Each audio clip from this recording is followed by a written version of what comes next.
Yeah, I'm Danny Hampson. This is my new shape for 2008. This is my 41. We also got a 40. We kind of kept the same idea as with last year's shape, just a few new things. As with last year, it's asymmetrical, which meaning the nose and tail are different sizes, more like a skateboard, so you just helps out with pop and feel.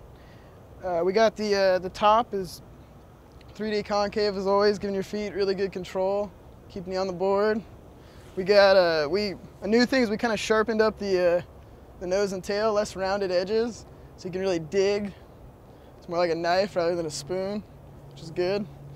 And yeah, we added a few more plies, which last year that was one of the things that was missing with the boards, and this just gives the board just a better feel to it, more substance. It helps out with the concave and the kick.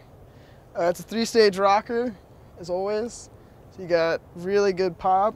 And all in all, we just took last year's shape and really tweaked it and made something that rides a lot better and a lot more, just a lot better feeling board all in all.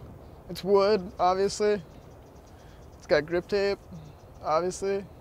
And new graphics done by Jamie, Aaron's girlfriend, my friend. And yeah, the boards this year have a lot better feel to them than boards in the past. We feel like we really did it right this year, and it's honestly one of the best concave boards I've ever ridden. So give it a spin. Give it a spin.